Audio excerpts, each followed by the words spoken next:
What's up, guys? ArtistVersion1 here, and welcome back to another edition of the Three-Way Dance Wrestling Podcast. And this week, it is not the three-way dance that you are used to because Nick is not joining us this week. So this is the three-way dance spinoff, the two-way tango. So Nick ain't joining me, but joining me as always is Shelby, aka Shubz.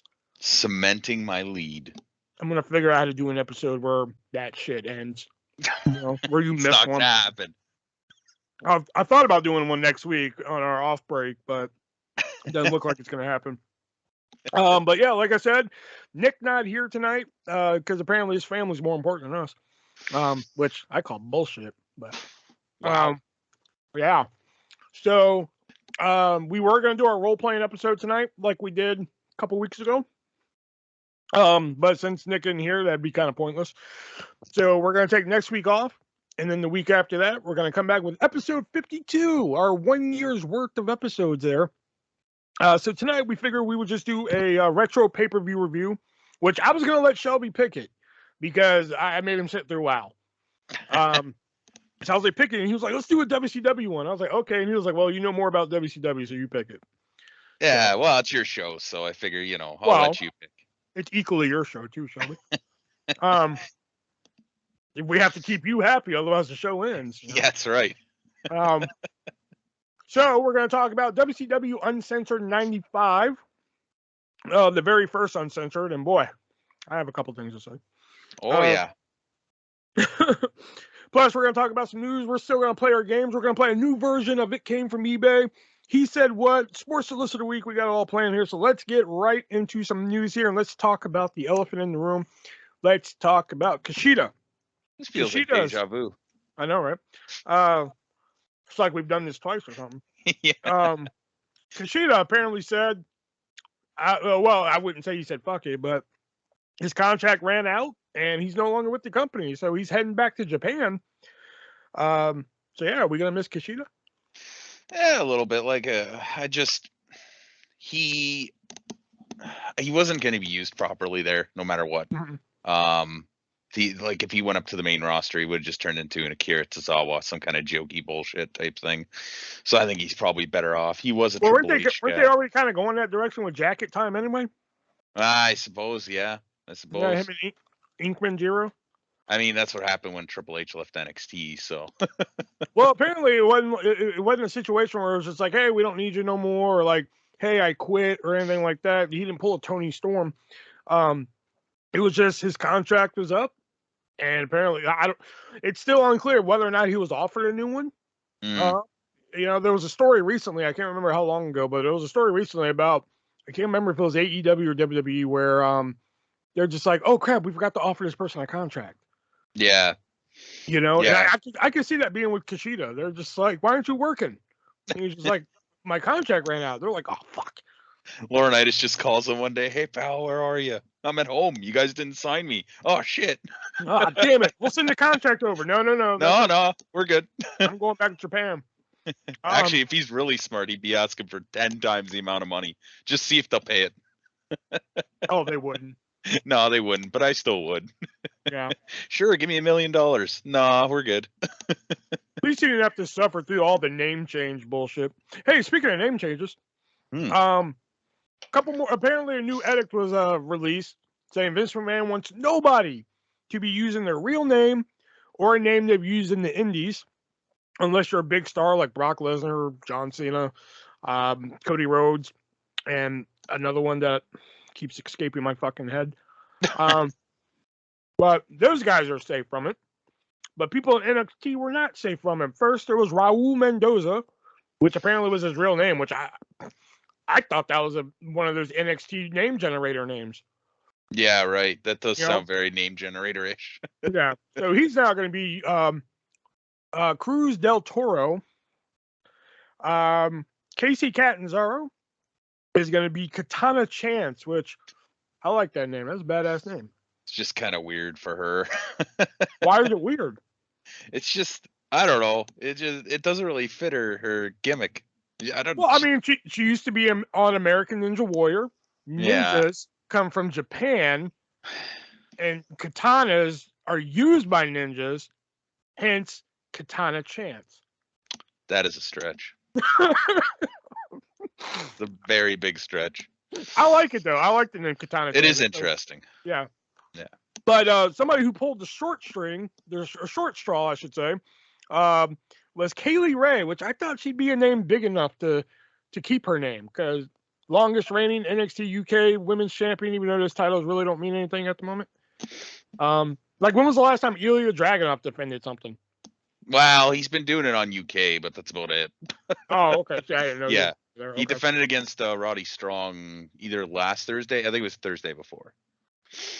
Oh, okay. So Yeah. at least they're doing something with that one. Yeah. They do on UK, but I mean, there isn't a lot of UK takeovers, and there's not a lot of crossover into the States anymore either, right? Not anymore. Yeah. It's just kind of good for them, I guess, because I think like the last crossover they did was Walter joining the Survivor Series team. And we saw well, I mean, if you count him defending the title against Ilya at that takeover last year. Well, yeah. Other than that, I mean. Yeah. Which is probably better for them anyways. They get to kind of do their own thing. But Kaylie Ray will now be known as Alba Fry, which I'm just like, they ran out of ideas at this point. Yeah, they really pulled that one out of the fucking hat. Yeah. They're like, Cruz del Toro. Yeah, that's good. Katana Chance. Oh, that's badass. Let's go with that. Kaylie Ray's like, why do I have to do this? They're just like, sorry, it's Vince's thing. Alba Fry. She's like, what the fuck? That's what we in the trade call Friday 3:00 job. I just want to get it done and get the fuck out of there. Well, at least it's better than something like Impact. I like Jake something. That name just. I have nothing against the man itself, himself or anything, but like that fucking name just drove me up the wall whenever I would read it. That is a horrid name. Yeah, Jake something versus Trey Miguel. Like, oh my god, were y'all even trying that day? Yeah. Everybody in the office must have had a hangover that day. Maybe she can revive that name on the roster. Hey, speaking of revive, FTR back in the news here. It looks like WWE is like, we done fucked up. Apparently, they're interested in re-signing FTR, formerly known as the Revival, hence the segue. But I mean, they've been having a killer. Well, I wouldn't even say a killer year. They've been having a killer few months. Yeah, because apparently they have like a great match with the Bucks, apparently, which I have yet to see. I hear that's good. Yeah. And you saying a Bucks match is good? I definitely. Wow. Okay, so I haven't seen it yet. I'm just agreeing. Okay. And FTR versus the Briscoes, which I still haven't seen. And even like they had the match against the Gun Club the week before that match that I heard was really good too. Mm-hmm. So yeah, I don't know. I don't think they're going to be going back. Would you want to see them back? If they were given more of a chance to actually build that division and have, main event matches against, say, like the fucking Usos and shit like that, then yeah, maybe I don't really want to see them against fucking RK Bro. But oh, come on, FTR versus RK Bro. But I mean, this is all like, I don't think it's going to happen because they have those clauses in their contracts in AEW where, if Tony Khan really likes them, he gets to add another year on, even though their contract's coming up now. It's like, they're not going to be able to go over there. WWE can't even talk to them right now. So it'd be cool, which I don't get that. I understand that WWE's like maybe watching AEW and they're like, man, we fucked up, man. And maybe like internally you could be like, man, we shouldn't have let those guys go. But like, how are they like, oh, we're interested in signing them when they're like for another company? Yeah. Yeah. I don't get that. But, yeah. But you know what? Yeah. Also, I want to mention Jack Evans was told that his contract is not going to be renewed, which I think that they're missing the bar with that one. But that's just me. Was he a tag team with Angelico or whatever the fuck? Oh yeah, fuck. Yeah, but Jack Evans has been around for so long. He's a very underrated guy. Like, yeah, I haven't seen that much of him, to be honest with you. I remember seeing a little bit of him in Angelico when AEW first started, but like other than that, I really don't know a whole lot about him. Oh man, you're missing out. But speaking of people leaving, Pat Buck, former producer for WWE. Apparently, he produced some WrestleMania matches and was just like, "Hey, I've done it all. I'm just gonna go home and rest with my family." And WWE said, "Yeah, sure, fucking Go ahead. go ahead, you can go." So he leaves the company, and the second he got off that contract, he's now producing for AEW. He pulled a Kurt Angle. It's fucking incredible.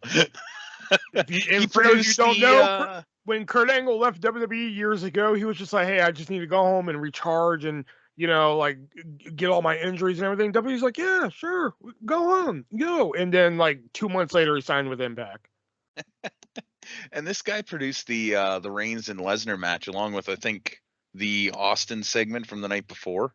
Like, he's been doing the main events. Or he's been heavily involved in a lot of their events since, like, I don't know, the 2000s or some shit. Yeah. So I mean, that's like a huge get for AEW. Yeah, good. Yeah. I just love how it happened. That's the only reason I put it, is that he was just like, I just, I've done it all. I want to go, and they're like, "Okay, you can go." And he's like, "AEW, baby." Tony, give me that fuck money. That's what. Yeah, yeah. I guess that's a lot of money he can manage. Hey, speaking of manage, last week we saw a lot of NXT call-ups. Well, not a lot, but we saw, Raquel Rodriguez, whatever. Tommaso Ciampa, who's still wrestling on main event, which good to know they're using him right. Yeah. And there was somebody, Gunther and, Marcel Bartel or Kaiser, whatever. But also looks like LA Knight maybe getting pulled up to the main roster. I don't know if you heard about this, but during a dark segment at the beginning, not the end, apparently they tested out LA Knight as a manager for Night Modeling Industries, and his client. Any guess to who his client would be? Is it somebody already on the main roster, or somebody who's getting? It's somebody already on the main roster. If you got this right, I'd be shocked.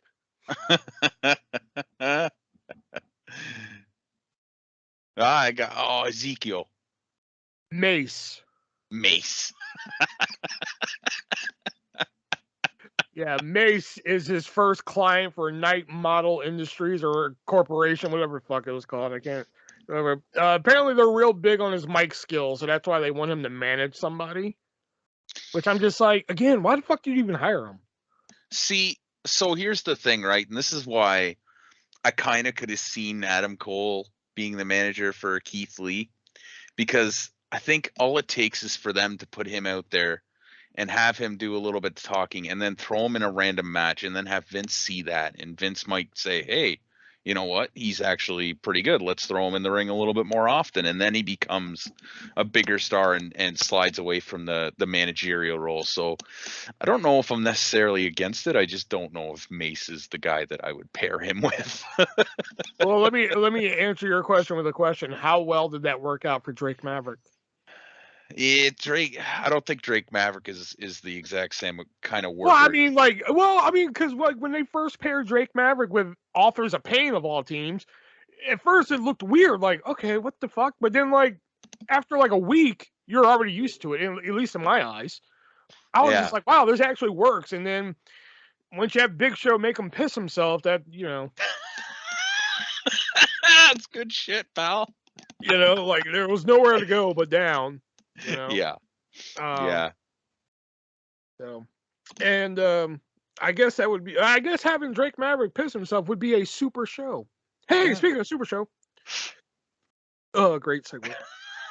The rumor is that Tony Khan's big announcement for tomorrow, just rumor, speculation, or the rumor innuendo, as they say on the streets, is that AEW will be announcing a super show with New Japan Pro Wrestling. All right, that was quick. I thought you'd have more to say about that. It's interesting. I have a feeling they're gonna throw Okada fucking who's the fucking guy they've been using a lot from New Japan? Suzuki. Yeah, I have a feeling they're gonna throw him in some kind of bullshit match that'll be kind of dumb.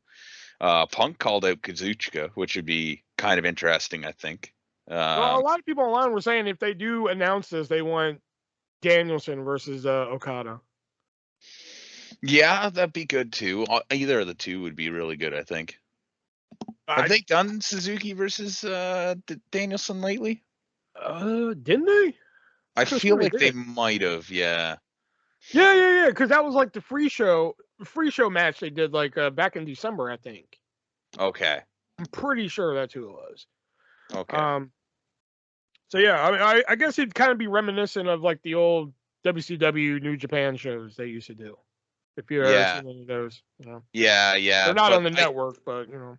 I don't really like. I was watching New Japan when like Jericho went there, and I watched like the next couple Wrestle Kingdoms, and I would throw on some of their stuff whenever I got a chance. But I don't really know any names that are Yeah, still I don't know a there. lot of them. I mean, I know like some of the ones that have crossed over to there, like you know Juice Robinson and Yeah. although he's leaving, but whatever. Yeah. And I only Jay know White. Okada because of the people were just like, you got to see these Omega Okada matches. So I went and watched. I was like, holy fuck, these are good. Yeah. You know, Yeah. Omega. That's how I pretty much discovered Omega. I think I heard his name before, but then once they're like, you got to see Okada and Omega. I'm like, all right, and that's when I was like, oh, okay, Omega can go, and then everybody hates him. Yeah.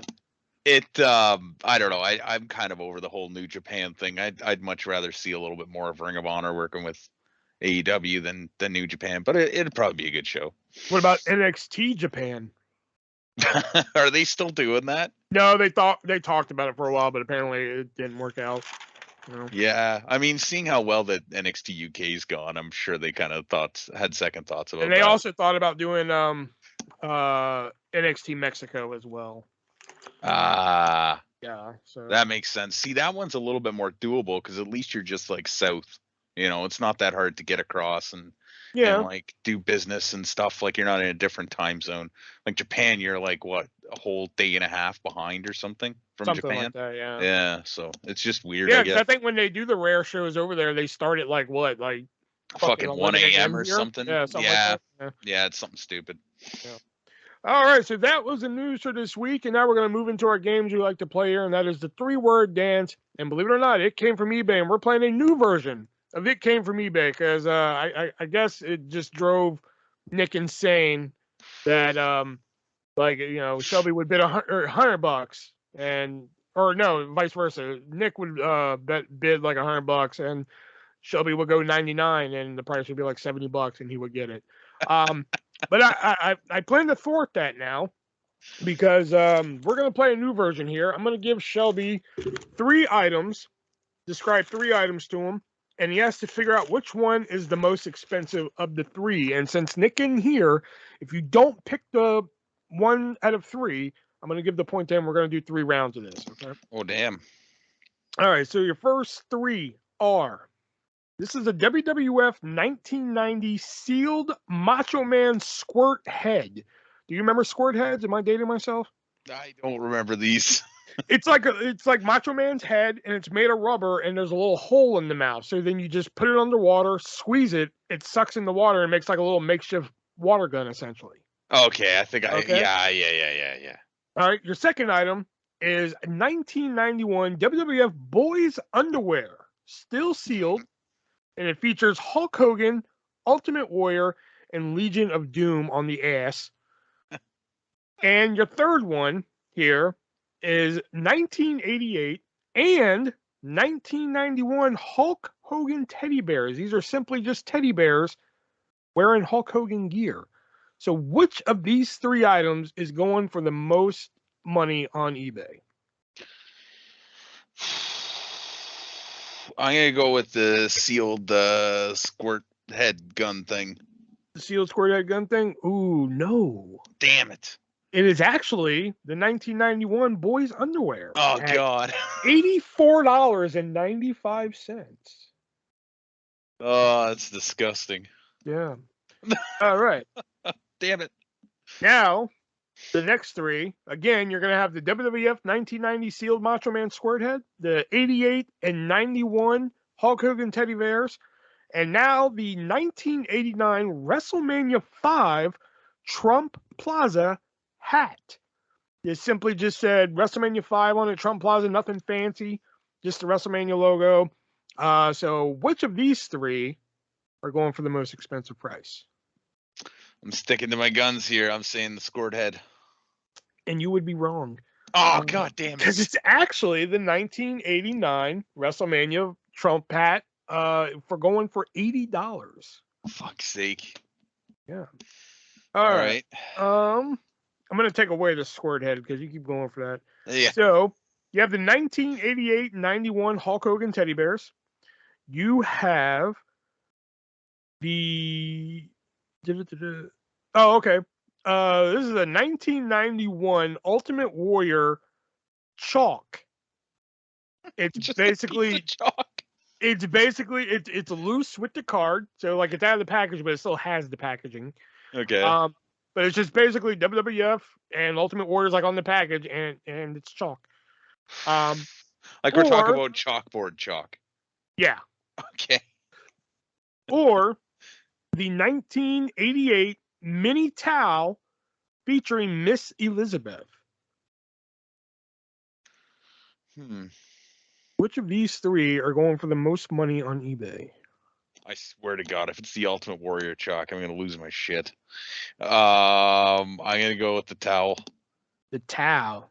Oh no! It was actually the 1988 and 91 Hulk Hogan teddy bears for $49. I don't want to reveal the prices of the other stuff, so I can reuse them later. But fair enough. So Nick's already up 3-0, so hopefully he'll feel better about that. He will. Yeah. So now we will move on to 3-word dance. So it's kind of like a quicker way of playing. You know, it came from eBay and such too. So now we move on to the 3-word dance, where we give 3 words that relate to a wrestler and see if we can figure it out. And Shubz been getting pretty good at this, I gotta admit. Because when you got Virgil last week, I was like, wow, okay, I didn't expect to get Virgil. As soon as you did. Yeah. All right, so let's go with this one. First one being hardcore manager Kane, CANE, just to be clear. Paul Heyman. No. Yeah. When did Paul Heyman ever carry a cane? Never. There you go.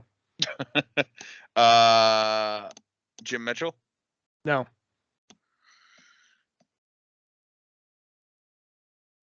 Hardcore manager Kane.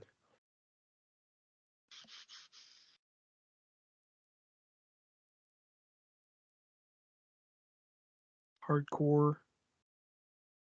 Could mean anything. Could mean it's a hardcore porn actress. Could mean a former hardcore champion. It's true. It's true. Could mean just hardcore Sandman? matches. Sandman? No. No. Manager? They could be a manager of a wrestler. They could be a manager of a Taco Bell. Could be manager of an auto body shop. There you go. Yeah.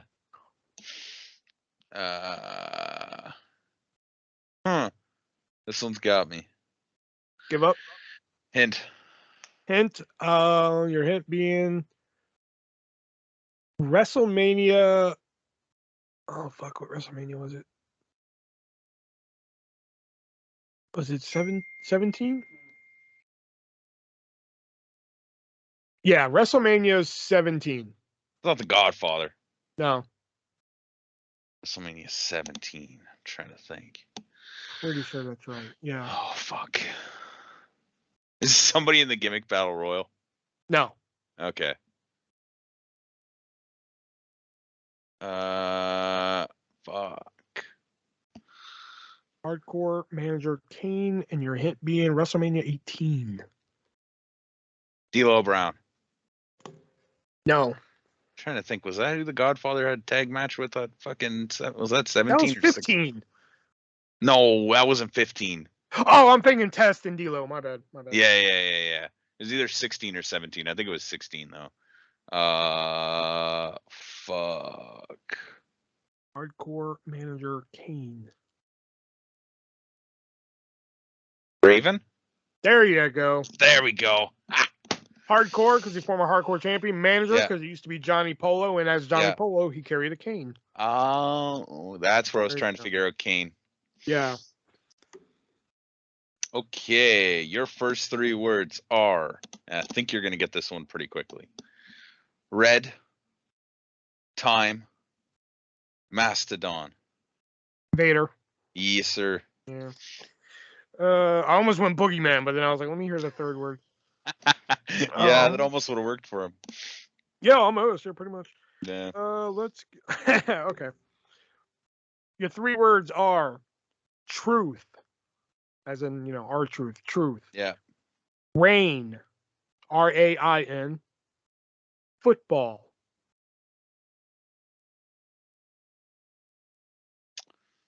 Truth, rain, football.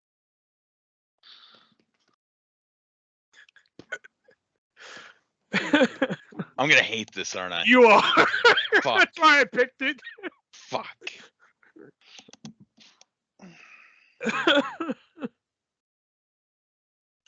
Truth, rain, football.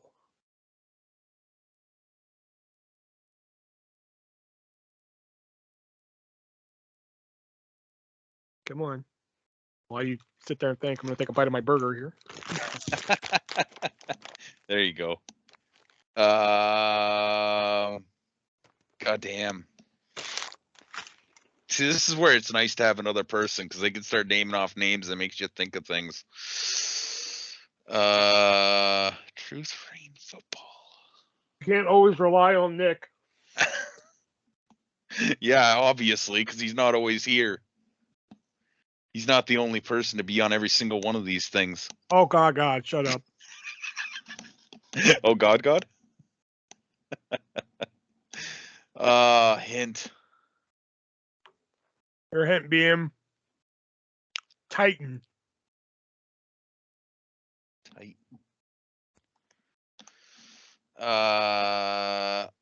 What the hell's his name? It's not LT. No.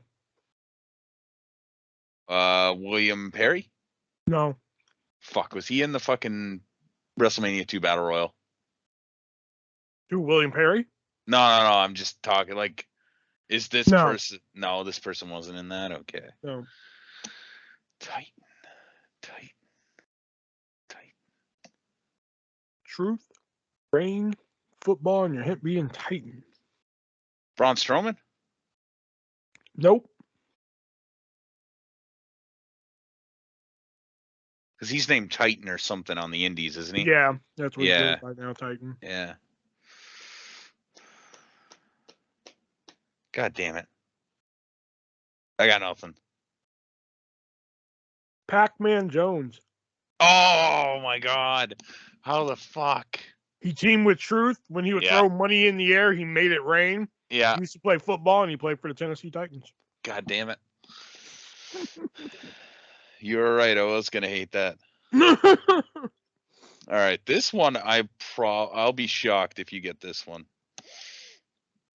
3 words are promoter, chauffeur, handsome. Jimmy Valiant? Nope.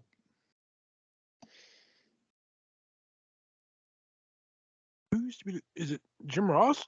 Nope. Who the fuck used to be the chauffeur? Chauffeur, promoter, Handsome. Wasn't that Jimmy Valiant's name though? Handsome Jimmy Valiant? It was Handsome Jimmy Valiant, Okay. Yeah. Oh, no, it's not Stan Hansen. Who's the other guy that went by Handsome? Handsome. Oh, fuck. Promoter. It's not somebody like, is it Jim Crockett? Nope. Doubt it's somebody like Bill Watts or something. No. Yeah. Is it Orville Brown? No. No. Chauffeur, man. I don't think he could chauffeur anybody after his car accident. The Magnum TA? Nope.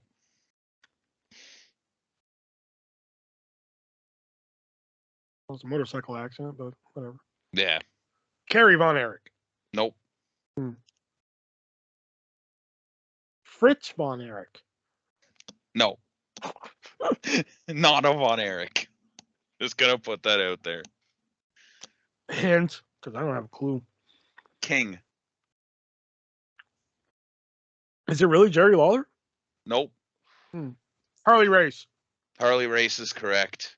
There it is. He was a promoter for St. Louis and Kansas for a time when Vince was doing the national expansion. He chauffeured Happy Humphrey, who was like an 800-pound wrestler from like the 60s and 70s. Mm-hmm. And he was originally known as Handsome Harley Race. Oh, yeah, that's right. I knew there was another wrestler that went by Handsome. I just couldn't fucking think of it. Yeah. Let's go with... Yeah, okay. Good luck with this one. 3 words are drunk, claw, beautiful.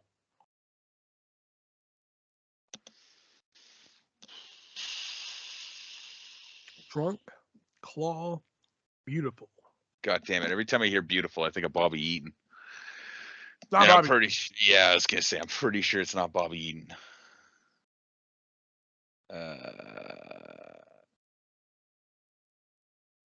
Drunk, claw, beautiful.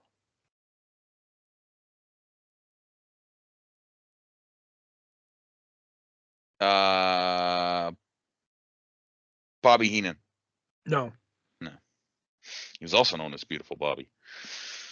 Goddamn, how many beautifuls were there? Yeah, well, when your name starts with B and you're like a blonde, it kind of makes sense. Yeah, I guess. Yeah, but I never saw beautiful Brian Pillman, so. Well, yeah. It's true, actually. Claw, beautiful. Fucking hell.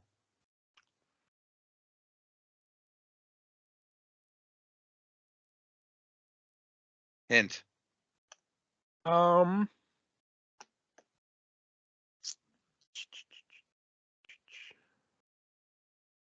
Your hint being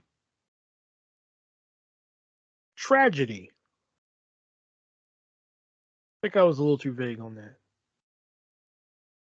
But every other hint I could think of, it would just give it away.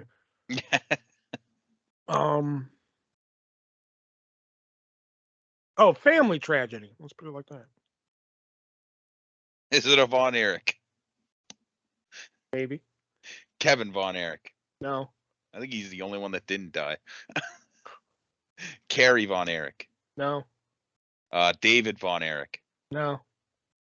Chris Von Erich. No.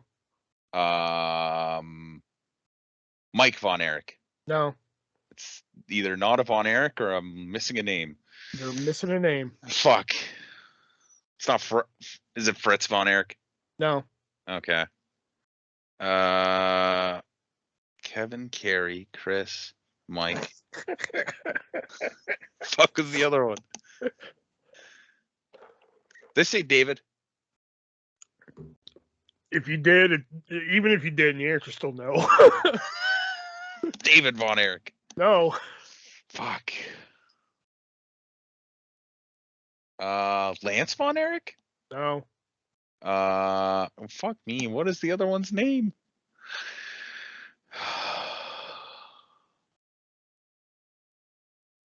Drunk, claw, beautiful. Beautiful. God damn it. Come on, you can do it. You're almost there. Kevin, Chris, Mike. You said Michael's the only one that hasn't died. Well, No, Kevin was the only one that had. oh, Kevin, died. I'm sorry. Whatever. Yeah. Oh, unless it's one of is it? Oh, is it one of the new Von Erichs? Lacey How Von new? Erich. Who? Lacey Von Erich. Yeah, there you go. There we go. Drunk because she showed up at that Comic-Con drunk. Oh, claw, yeah. Claw because she actually used the claw, and beautiful people. She was a member of the beautiful. Oh, yeah, beautiful people. Yeah. Yeah. I forgot about that fucking showed up to that Comic-Con just Yeah. Oh my god. That's why I call her Drunky Von Erich. Yeah, I call I call her Drunky Von Erich in the autograph groups. All right, my last 3 words. I really like this one. I'm gonna see how quickly you can get this. All right. It's technically 2 words, but TV, trash, can. Trash. And all right, so TTC is nothing. No. And TV is it's a abbreviation for television, dumbass, which is one word. I guess. Oh yeah, television is a word. Yeah. TV, trash, can. Did you do Perry Saturn again? No. Okay. I was thinking like I won the garbage can. I too,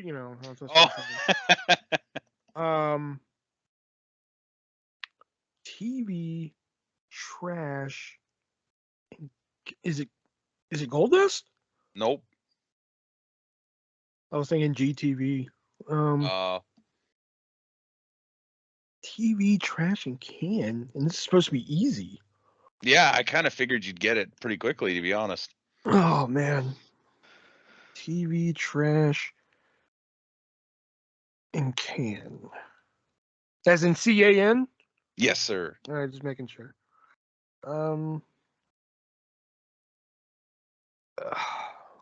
Hint. I'm gonna change my hint. Your hint being WCW 2000. Fuck, that could be anybody. Is it Vince Russo? No. Eric Bischoff? No. TV trash. Is it David Arquette? Nope. Oh, okay.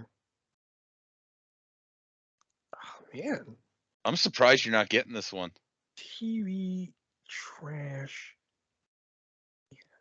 Because like 2000 WCW is like your thing, right? That's like my shit too. Yeah. Norman Smiley? Nope. Shit, I don't have this. Brian Knobs? Nope. I don't have a fucking idea then. Jim Duggan. He found the TV title of the trash God can. damn it. Yeah, fuck. Nobody fucking remembers that bullshit.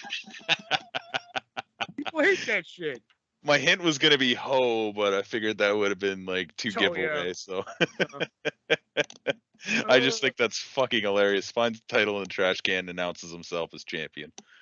Well, I mean, hey, nobody else was using it. So. Yeah, Scott Hall just tossed it. All right, so that was 3-word dance, and it came from eBay. They knew it came from eBay, and hopefully, when Nick comes back, we'll get some more in there. So now, before we get to our review of WCW Uncensored 1995, we got to give a shout out to one of our sponsors, that being the great people over at HardToFindTV.com, where you can head on over and find that classic TV show that you haven't seen in a long time, or one that's just not available on physical media, and get it on physical media, and you can get it on DVD and or Blu-ray. Fuck, get both. Who cares? And you can head on over there and use the checkout code ARTIST, ARTIST at checkout, and save yourself 15%. Just note that at the moment you can only use Amazon Pay, but Amazon Pay is just like using your credit card or anything like that. It's quick, easy, to the point. Just be sure to use that checkout code ARTIST and save yourself 15%. And if you look through all the thousands of titles that they have and you're still like, I can't find what I want, email them. They're more than happy to take your request, and they will more than happy to look it up. And if they can get it for a reasonable price, they will get it to you. And as I like to say, if they don't have it, you don't need it. HardToFindTV.com. Use checkout code ARTIST, save yourself 15%. And I wish HardToFindTV.com had Uncensored 95. WCW Uncensored 95, which is going to be their essentially Extreme Rules before Extreme Rules. Yeah. Kind of. Yeah. There's a lot of flaws here. Yeah. But this was their first show here. So coming from Tupelo, Mississippi, which Bobby the Brain, one of the announcers tonight, Bobby the Brain, Mike Tenay, Tony Schiavone. Bobby the Brain, make sure he knows it's Tupelo, Mississippi. He also makes sure to remind you about every 30 seconds that it's uncensored. Oh, yeah, it's uncensored. I don't know if he was just like, what the fuck am I watching right now? Or if he was actually getting into it. I couldn't tell. And speaking of what the fuck are we watching, the very first match of Uncensored 95, Dustin Rhodes taking on the Blacktop Bully in the King of the Road match, the first and only King of the Road match, which right off the bat, when the, I guess, bell rang, I guess, Yeah. low blower right off the bat. Well, the King of the Road, I guess. Usually I write like notes like, oh, I like this and I like that. This is like the one show where I just started writing spots. You know? Yeah. So I just wrote like pile driver into the hay because it's so devastating. Bale of hay to the head. Hey, that would actually kind of hurt. Yeah, I have lifted those bales. They're like 60 pounds. Water to the face. Which I think it was Dustin. Like Dustin threw like the water in Blacktop Bully's face. Yeah. Suplex into the hay. And also just wrote concept could be reworked. I think like this concept was really out there for 95. Oh yeah. And I think in some ways it would still be out there just because like, yeah, they do on-screen location shoots, but on the back of a moving semi is like just a totally different ball game of like things that can happen. Like, could you imagine if there was like an accident while that was going on? Just somebody. Jesus Christ! Yeah. Like I just think it could be reworked. Like I know the hay was kind of there to like protect them a little bit, but still, it's also kind of hard for me to believe a fucking pile driver when it's on hay. Yeah. I mean, again, that like those bales, like you land on one of those bales, they can hurt. It's not like concrete, don't get me wrong, but it does hurt. They are heavy and they're packed really tight. But he didn't even do the pile driver onto like a bale of hay. He did it like on the hay that was already laying down in the back of the truck. Yeah, I think like the way that they were trying to do the camera shots was like they're hoping that you don't really see that part of it. Well, the camera shots, I don't know if you know the history behind this match, but apparently they were told, Blacktop Bully and Dustin Rhodes, they were told, go out there, have a bloody fucking fight. And so Dustin Rhodes and Blacktop Bully, they both bladed. But at the time, WCW had a no blood policy. Yeah. So all those weird camera shots were done that way you could still kind of see they were bleeding here and there. It's very difficult. Yeah, it was just more difficult to see. Yeah. But given the concept and everything, I still kind of found myself having fun watching it. I was like laughing a couple times and like maybe I shouldn't have been laughing, but I gave it 3 stars. It was a spectacle. I feel so bad for Barry Darsow though, because like after he got the Repo Man gimmick, he really just kind of went downhill. Unfortunately, there was just nothing left for him. And they were both fired right after this match. Yeah. Yeah, and then he didn't come back, I think, till like the late 90s, if I remember correctly, if he did at all. I think he did, yeah. Yeah. It's a spectacle, but it's a shitty match. And I mean, if I was sitting in that arena and the first thing I had to watch was a fucking video screen, I'd be pretty pissed.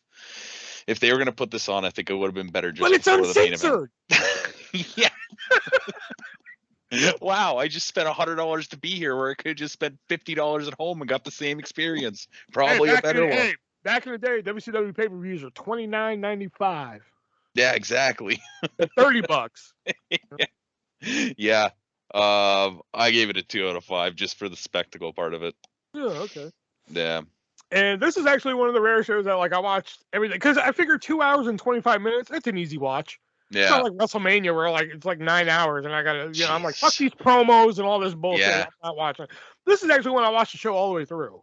Yeah. So, next up, we got a promo from Arn Anderson and Colonel Rob Parker, and I will say a good promo by Arn Anderson. Yeah, he was Colonel a promo when Colonel Rob Parker is so fucking underrated. I don't especially like after watching this show, I'm just like, God damn, I miss Colonel Rob Parker. I don't think Arn Anderson really needed to be paired with him though. Yeah, it feels kind of off because, like, I mean, Arn used to have Flair talk for him on occasion, but Arn can talk. He's not like an over the top promo, but he could promo for himself, So I don't think he really needed that. I still enjoyed it though. Yeah. Usually I don't write notes on promos, but that one I had to write notes because I just love fucking Colonel Rob Parker. But next up is the special martial arts match. Ming, who is a martial artist, taking on that martial artist legend himself, Hacksaw Jim Duggan. And like the announcer, Gary Michael Capetta, wanted the crowd to be sure that this was a martial arts match. Oh yeah. Like, the next match is a special martial arts match, and then like I think at one point he's like, coming to the ring for the martial arts match. Jim, I'm like, God damn, how many times are you gonna let me know that it's a martial arts match? He's trying to get Bruce Buffer's job. And then like, they kept doing the whole bowing thing, like bowing, I bow to nobody, USA. I'm like, dude, God, he was annoying the piss out of me with that. Yeah. Like, I understand he's supposed to be that face, but they're like, bow to me, and he just looks at him and he's just like, USA. I'm like, oh my God, would you stop? Well, especially when, I mean, without like seeing the weeks leading up to this, like there was nothing done to Jim Duggan for him to act that way. He could have just been respectful, but no, instead he was just being a dick. Yeah. And then like when he finally did his bow to Ming kicks him in the shoulder, and that got a 2 count right off the bat. Yeah. I'm just like, the fuck? And I wrote, did Duggan just hulk up? Because I swear he did. He hulked up and hit a leg drop, I swear to God. Which I'm just like, I'm pretty sure that's why he never got over in WCW, because Hogan's like, you're stealing my moves, brother. Yeah, pretty much. There was a lot of rest holds in this, to where I was just finally like, what exactly makes this a martial arts match? Well, that's just it. They should have taken the martial arts part away and just given it like a regular match stip. But I guess that wouldn't have been uncensored then, would it? No. Great sell by Jim on the headbutt. Like, I love that he went to headbutt Ming and then he fucking sold it. Yeah. Because, I thought that was great. 10 punches to the shoulder. If you go back and look at Duggan's 10 punches, they all hit the shoulder. I think he probably phoned this whole match in. Even though this was like, I'm just like, why is this called a fucking martial arts match? I still kind of found myself enjoying certain parts of it. I didn't like the nerve hold for like 2 minutes and shit like that. So I gave it 2.5 out of 5. Yeah, I gave it a 2. I don't think martial arts matches have 3 counts though. And they counted a 3 at the end. I'm pretty sure, because like I did like a little bit of wrestling in high school, and it was just like that's it, right? Just the one count kind of thing. So. Yeah, but that's high school wrestling, not martial arts match. The special martial arts match. Right, but I don't think a martial arts match has a 3 count. But yeah, it was okay. It had the right winner. Yeah, it was all right. 2 out of 5. Oh, okay. Yeah. Next up is the boxer versus wrestler match. Arn Anderson, the wrestler, taking on Johnny B. Bad, the boxer. Johnny B. Bad could only win by knockout. Arn Anderson could win by pinfall or submission. And the first thing I noticed, I'm like, Johnny B. Bad is a boxer. And the first thing I noticed was Bad pulling his punches. Like, I know he doesn't want to kill Arn Anderson, but he's wearing boxing gloves. Can you at least make the goddamn punches look legit? Well, and the thing is, like, I don't know why, like, Arn should have, if they really wanted to go all out on it and they wanted to, it should have honestly just been a boxing match, in my opinion, or a wrestling match. They shouldn't have done the boxer versus wrestler thing. But if you're going to do the boxing match, you know you're going to be hit in the face. Maybe you should wear, like, a fucking mouthpiece or something to avoid, like, having you knocked out. And then he can take some, because Arn could take a punch. I'm sure Arn could take a punch from fucking Johnny B. Bad, So I think it would have made the match a little bit better. Colonel Rob was being a great hype man, just for Arn Anderson. Just further my fucking love of Colonel Rob Parker. I thought the finish was kind of fun. It did kind of drag on in certain parts, which this was scheduled for 10 3-minute rounds. Can you imagine if this went for 30 minutes? No. I enjoyed it, but I wouldn't want to see 30 minutes of it. Really? You enjoyed it? Yeah, okay. I did. Yeah, I really liked Arn fucking when after the bell attacking him, and then before the bell rang again, he attacked him as well. That's great heel work by Arn. But this is far from Antonio Inoki versus fucking Muhammad Ali from like the 70s. But there was a lot of working and a lot of fun. Nice fake shots, I guess. Nice fake punches. I gave it a 3 out of 5. See, because it dragged on, because like by the time we got to the finish, that's when I was just like, oh, okay, this is actually kind of getting fun. But before then, I'm just like, it's basically like a Johnny B. Bad boxing exhibition. Yeah, there was a lot of like Arn was covering up for a lot. I think Yeah, exactly. So I had to give it 1.5 out of 5. I think it was the third round when Arn really got control back. Mm-hmm. But yeah, I enjoyed this. It was my favorite match up to this point, anyway. Oh, okay. Yeah, and I would say that like if you were to actually do this match, I feel like the wrestler would win if you did like an actual like legit collegiate wrestler, because I think he's just gonna pick the leg, and then once you take a boxer down, he's fucked. Yeah, that's what Colonel Rob said. He's like, you got to take out the legs. You Yeah, gotta yeah, and I think Bobby Heenan was saying it on commentary, just take the leg, and he finally fucking did it. And like that, I keep forgetting his name. Rock, or what the hell was Johnny B. Bad's corner man? Oh fuck, Rock I can't remember. something. Yeah. Anyway, he got like one of the biggest pops of the night when he jumped on Arn or Colonel Rob, one of the two. I can't remember which one. Yeah, yeah. All right, the next match here is Randy Macho Man Savage. Ooh yeah, taking on Avalanche. One of the commentary notes I want to note, like, you know, Bobby Heenan was just like, oh, Avalanche is a big man. And he was like, if an avalanche hit this town, Tupelo could file for state assistance and get anywhere between 18 to 22 bucks, which I thought was fucking hysterical. Just shows how great of a commentator he was. Yeah, it cracked me up. Oh, Avalanche also dropped a leg drop, which I'm just like, Hogan's going to be pissed. Yeah. Nice belly to belly from Avalanche there, and Avalanche with a drop kick. Yeah, that was cool. That was cool. I was never a big fan of John Tenta, but like this match, like the beginnings of it and during it, I was like, I could kind of see why people liked him and why. See, when I was watching, I was just like, God damn, I miss how good John Tenta was. Yeah, I haven't seen that a whole much, honestly. Like I've been watching Superstars lately, and every time there's like a natural disasters match, I usually just skip it. I don't know. I've never been a big fan of like that style of big man. I like the Andre the Giant, the Big Show kind of big man, but like the very round man, I've never really been big on. But I did enjoy him in this match until the fucking finish, which was nice power slam from Avalanche, and then I got into the match. I was really into it. Yeah. I was like, oh, this is actually pretty entertaining and shit. Then I just wrote, was Flair dressing as a woman needed? Yeah, I don't know. But could you have just run in? Yeah, I probably. But yeah, they're like, oh, this woman has jumped the crowd and like I forgot.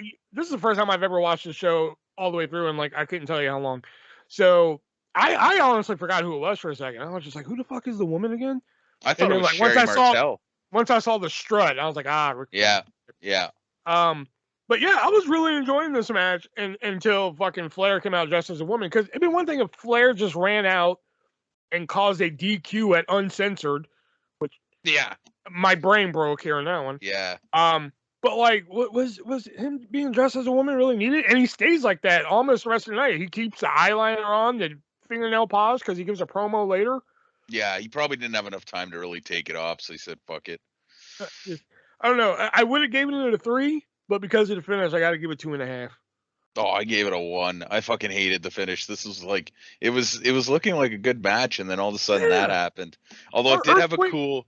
I don't know if you noticed the one sign in this match. There was a person holding a sign over the guardrail, and it was just like a big target. And it was it said hit here. Yeah, throw him here, something like that. Yeah. Yeah, I was like, that's unique. But yeah, I was really enjoying it until Flair came out there and I was like, damn, man, because you got fucking John Tenta, Earthquake, whatever you want to call him. You got him throwing drop kicks and all this. I was like, man, fuck, I forgot how good John Tenta was, man. Goddamn. Yeah, it does make me want to go watch more of his shit. Yeah. Next up is Sting versus Big Bubba Rogers. No longer the Guardian Angel. He's now Big Bubba Rogers. But Big Bubba selling Sting's bite, like when he pointed the finger and he bit his finger and shit. Yeah. Big Bubba selling that was just, it cracked me up. Good drop kick by Sting. Oh, God, the leg drop to the hat. Yeah. Yeah, and then did you see him throw it out in the crowd? And later in the match, you could see the guy fucking wearing it and throwing it up and shit. Oh no, I didn't notice that. Yeah, you could see him like playing with it while the camera was like focused on him. Wow. It's pretty good. That kid loved that fucking hat. I think it was Big Bubba slapping Sting, but there was a 2 count after a slap. I mean, Big Bubba's a big man. It's like Walter hit somebody. But I mean, compared to it wasn't Sting, built up that way, but I mean, compared to Sting, I mean, Bubba botched the top rope move. And then nice German from Sting. Yeah. You hit a nice German and Bubba took it real well. I was surprised by the finish. Yeah. Like going into this, I was like, oh, okay, another Sting win. Because again, it's been years since I watched this. And I didn't want to go to the Wikipedia page and read about anything until after I watched it again. And thankfully I did, because there was nothing there anyway. It was just about the King of the Road match. That was about it, pretty much. Yeah. But I was surprised by the finish. Sting goes for a body slam, and Big Bubba squashes him and wins the match. I gave it 2 3/4 stars. Yeah, I gave it a 3. I've actually never really been a huge Surfer Sting fan. I didn't like the promos where all he did was fucking yell, and I don't know. I much preferred, and I wasn't a huge fan of Black and White Sting, but I mean, I much preferred Black and White Sting over Surfer Sting. I was about to say, did you like any version of Sting then? Like, I only really watched him when he hit TNA, because I didn't watch WCW back then. And besides like the odd DVD I have of like World Heavyweight title matches or whatever, so I was never really a big Sting fan, but I did enjoy this match. I thought it was pretty good, and I always like it when the heel wins. So yeah, I gave it a 3 out of 5. Yeah, I was surprised by that. Yeah, it was decent. I don't think you're going to be surprised by the next sentence I'm going to say. I don't think you're going to be surprised by what I have to say about the next match. Next up is my favorite match of the evening. Harlem Heat taking on the Nasty Boys in a Texas Tornado anything goes match. And before we get to the match, Nasty Boys give a fucking, in my opinion, a fire fucking promo in the back. The only thing that I pointed out about it is, like, Brian Knobbs, I mean, he's going hard. But the first, he said something like, yeah, tonight we're going to take on the Harlem Heat. We're going to beat them down right here in Tucson. And I'm like, wait a minute, aren't they in Tupelo? Close enough. Yeah. I was like, wait a minute, they're in Tupelo, not Tucson. But I did like the nice sneak attack at the start. I did like that, because like Sherry's is like, it's one thing like when the heels come from behind in the crowd and everything, but the fact that Sherry was selling it, I thought made it a little bit cooler. Like, where are they? Where are they? And then they come out behind and beat the hell out of Nasty Boys. Nice Harlem sidekick. Stevie Ray and Booker T hit a spike pile driver. They set Brian Knobbs up for a spike pile driver. Jerry Saggs is on the outside looking at it and just lets it happen. Yep. That I will admit kind of got under my skin. I was just like, what the fuck? Saggs no sells a kick to the back of the head from, I believe, Stevie Ray, I think. Yeah, he was no selling a lot of shit. Yeah, just completely no selling. Yeah. Then we get to the concession stand. Literal garbage. Stevie Ray hits Saggs with cotton candy. Yep. Knobbs and Ray sliding all over the floor. Cracked me up. Knobbs nails Sherry with food, which I can't see what Knobbs hit her with, but Knobbs fucking cleaned her clock with it, whatever it was. They were cleaning her clock with a lot of shit. Yeah, she was like super underrated. Yeah, he did not hold back. I can't tell what it was, but like I just saw him lift his arms and Sherry was there. I was like, oh my God. After the end of the match, and I won't spoil that part yet, but he like just literally shoves her, just pushes her like as hard as he can, like into the wall. I'm like, holy fuck. She's a woman. Then You're Brian the baby faces. Brian Knobbs hit Stevie Ray with a wicker basket, and Stevie Ray sold it. Fucking stupid. Fuck. And then Cameron actually misses the finish, but oh my God, like, did they have? I remember seeing portions of this match before, but I didn't know it was on this show until I sat down and watched it. I was like, oh, this is where that fucking shit's from and everything. I thought this was funny as hell. Fucking loved it. 4 out of 5 stars. Hurry up with your 0-star review. Hurry up. Yeah. The only thing that impressed me about this whole match was Sherry. Holy fuck, was she underrated, man. Like, she took a beating in this match, and I don't think she really needed to, but she took it anyways. Yeah, thank God it's over. 0 out of 5. Fucking hated every second of it, especially when they got to like where all the food stands were and shit. That's when the match really broke down. And how do you miss the finish? I know there's a lot going on. Yeah, because like I saw the power slam in the background. Yeah, you could see it. Like they were focusing on Ray, and but you could hear the 3 count. And it was like, you guys aren't even fucking filming it. No, but here's the thing. I heard the slaps. I heard the 1, 2, but I didn't hear 3. So when all of a sudden I heard the bell ring, I'm like, what the fuck? That was it. And then I was like, did they miss the finish? And then I could tell that was the finish. I don't know whether like the 3rd slap was audible and you just missed it, or if I just knew somehow. But yeah. But I fucking them sliding, because they got the lemonade and shit on the floor and they couldn't keep their balance. Just, I know it's not supposed to be funny, but it cracked me the fuck up. It feels so bad for Sherry. Like, and then they're just selling shit that they don't need to sell, like a wicker basket, the fucking cotton candy. Yeah. I guess there's silicone in there that could hurt, maybe. Maybe, I don't know. But yeah, I fucking love this. I love the Nasty Boys in Harlem Heat, so that could be, I could be viewing this to rose tinted glasses here. The Nasty Boys always had like Abdullah the Butcher Heat with me. I just never understood them and why you'd want to cheer for them. Yeah, I've never been a Nasty Boys. Maybe they're like a dynamic where it's just like, oh, okay, they're better as heels and faces, but like I think so. I think, especially like they're fucking picking on a woman who did like nothing to them in this match. Well, she came over there and started attacking them. Yeah, after they fucking like kicked her in the ring. They did something to her. I don't remember. Oh, that's right, because she was wearing that jacket and they tore the jacket off. They tore the jacket off. Yeah, that's right. That's right. Yeah. It's like, Jesus.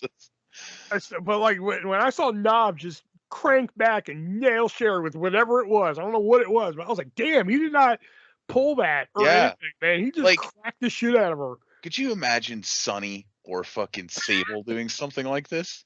No. Sable I could probably buy because it was the Attitude Era. But yeah, Sonny, if tomorrow, like on AEW, they put Sonny through a table, I would shit my pants. Mm-hmm. Sister Sherry, man. Yeah, loved it. And now the main event, Hulk Hogan taking on Vader in a strap match. And goddamn, could Michael Buffer give any more fucking background to Vader during his introduction? Honestly, like between that and the Kevin Nash one where he's like the greatest man on planet Earth.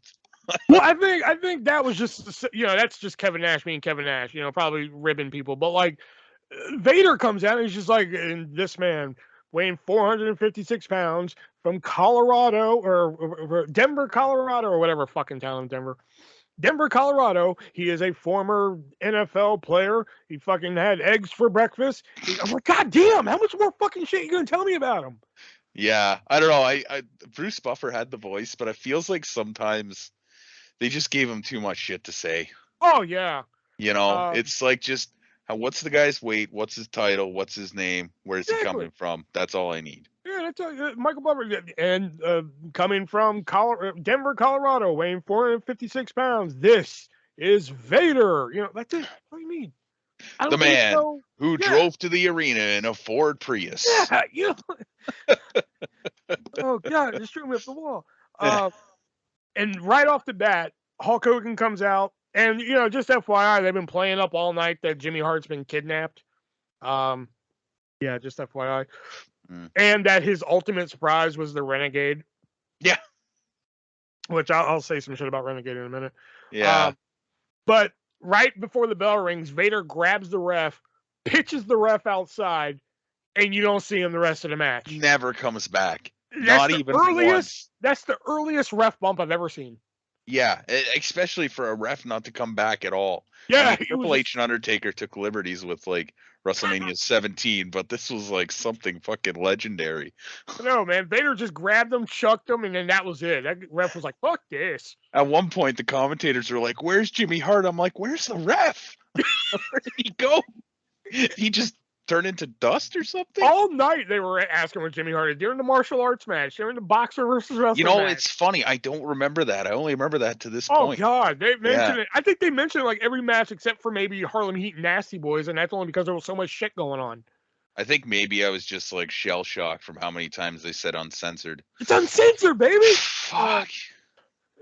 I never noticed that. I've always read the stories that like people were pissed that Hulk Hogan's like, I have the ultimate surprise for your brother, and it's fucking this guy named Renegade, and people were like, well, fuck, we thought it was weird. I always read those stories, but then I'm watching this show for the first time in fucking maybe 20 years, maybe even longer, and the Renegade comes out, and I'm just like, the music is a fucking ripoff. I'm like, was this supposed to be Warrior? And Warrior just said, no, not for me, brother. I think it was just there. Well, I don't know if it was like that. Go back and listen to Renegade's music when it comes out. It is WCW ripoff of fucking. Well, even like him coming to the ring, just sprints to the ring. Yeah. I think they were trying to go for an Ultimate Warrior ripoff and try and like sell it as it is the Ultimate Warrior kind of thing. Which, I mean, the guy's not near as big as the Ultimate Warrior. Probably works better than the Ultimate Warrior. Doesn't have as much fucking. Well, I mean, it's debatable, but watch some Brian Zane videos where he talks about Renegade. Oh no. I mean, I don't want to make fun of Renegade because he's no longer with us. But still, like, it just seemed like something like, oh yay, we're getting Ultimate Warrior, and then like the day he was supposed to show up, they're just like, fuck. Hey, you, you're very muscular and everything. Yeah, we're gonna call you Renegade. Warrior. We can't call him Warrior. Renegade. Give him some tassels. He's good. That's what it just seemed like to me, because they had like the music rip off, they had the face paint, they had the tassel, they had the long flowing hair. Like, just seems like it was meant for Warrior, and then like the day Warrior was supposed to come, he's like, nope, not enough money for me, brother. Was he like just a bodybuilder or something, maybe? Oh, I was just reading about him recently too, and I can't remember. I have a feeling he probably was, but and then in this whole bonkers ass match, the thing that got me the most was like Vader put on a leg scissors on Hogan's head. I'm just like, what the fuck? You gotta wear the giant down. Yeah. And there was a nice tension with the last turnbuckle because the idea was to smack all 4 turnbuckles. Yeah. I think it was it Vader or Hogan? I think it was Hogan. Like, Hogan had a good spot where like, oh, is he gonna make that last turnbuckle? Is he not? The crowd's getting all into it, and then he doesn't make it, which I thought was a nice spot. And I'm like, what the fuck was the finish? Now this match again, for people playing the home version, was Hulk Hogan versus Vader in a strap match where you had to slap all 4 turnbuckles to win. Now, for those of you who didn't watch this event or just for some reason listen to us review it, let me tell you how this match ends. We usually don't go blow for blow, but for this, you need it. Vader is taken out, and then Ric Flair, who is being the pseudo manager of Vader at the moment, because he in this world right now he is retired. Hulk Hogan then puts the strap on Ric Flair's wrist, and then proceeds to drag Ric Flair to the corners while Hogan smacks him, and somehow Hogan wins. Yeah, I mean, if you look back at the match too, half the match Hogan didn't even have the strap on. He just kept taking it off. They both kept taking it off. Vader did it too. Did he? I didn't notice Vader. Yeah, Vader took it off a couple times too. Yeah. Fuck. And Hogan on the outside of the ring trying to slap the outside of the post to make that work. That's not how a fucking strap match works. I could see the logic, but it's uncensored, baby. Oh, it's uncensored. It is uncensored. So, like, I can kind of see the logic in that. Like, okay, they just said turnbuckles. They didn't say the padding.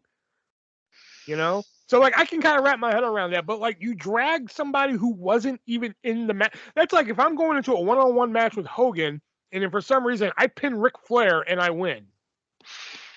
That's like if I pin your manager outside, I win. Like, that doesn't make any goddamn sense.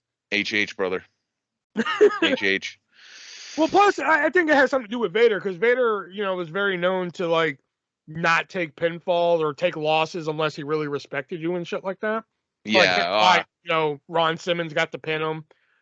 He only lost the Edge because WWE's like, hey, you're going to lose the Edge. Yeah, he also didn't want to lose to Warrior. He also refused to lose to Warrior. Yeah, I heard that on Jim Cornette podcast. I think it was when Warrior came back in '96. Oh, He used to okay. lose to him, went to Japan or some shit, or he wanted to go. That's what it was. He didn't want to lose to him because he thought it would affect his reputation in Japan, which, I mean, it would have. It would have affected his reputation everywhere. What do you think Piper ever But laid down for the leg well, drop? I mean, obviously this was before '99, but you think him losing the Edge didn't hurt his reputation? At least Edge is an actual wrestler, or Mm, like has some wrestling credentials. yeah, touche. But yeah, I mean, I gave it 2.5 because I'm just like, I didn't really hate it, but I didn't fucking fall in love with this match either. I think Hulk Hogan probably didn't want to fucking drag Vader around either, so that's probably why they went with the Ric But Flair. he dragged him around earlier in the match Yeah, I suppose. because he did the one outside, and then like later on he tried dragging him again. That's where that tension spot came in. We're like, oh, is he gonna get the last one? Is he? Oh no, he couldn't. Fuck. He didn't really drag him when he was like flat out on the ground though. Yeah. Which is like how that match kind of ended. Like Vader was just like kind of out, down and out. Fuck this match. None of it made a lick of sense. And I think Hulk Hogan needs to learn how to work a strap match. 0 out of 5. Damn. I fucking hated it, man. I I really was hated. compared to you. I was really generous. Yeah, you were. I wanted. Like I didn't like hate it as in like, oh god damn, this. I mean, was there a lot of shit about it I didn't like? Yeah, fucking Ric Flair and Renegade. Go back and watch that match. Every time Ric Flair and or Renegade get on the apron, take a drink. You'll be dead. Yeah. Yeah, pretty much. You know. And then Jimmy Hart actually comes out, and which I will say they did a good job explaining that. Like, oh my god, there's tape on him and shit. Oh, they got him and shit.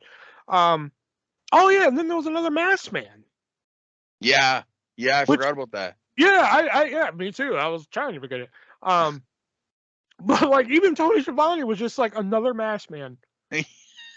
Like, because apparently they did this like last month or something at their other pay-per-view. I think it was Super Brawl. I think there was a masked man. So like Tony Schiavone's like, there's another masked man. Like you can hear it in his voice, like, God damn, another one? Yeah. Like, but like it was kind of nice finding out who it was because I was just like, who the fuck was the masked man? You know, and then we get to find out that fucking it was Arn Anderson, who then was tied up by Macho Man and shit. Yeah, because Macho Man was under the mask, and yeah, it was just Jesus Christ. Just added to the bullshittery of the whole match. No ref the whole time. Not even a ref. I don't even know. Like, did that ref just vanish? He just gone? Did he ever come back? Anybody ever see him again? It's uncensored, baby. God damn it. So overall, on a scale of 1 to 10, what do you give WCW Uncensored 1995?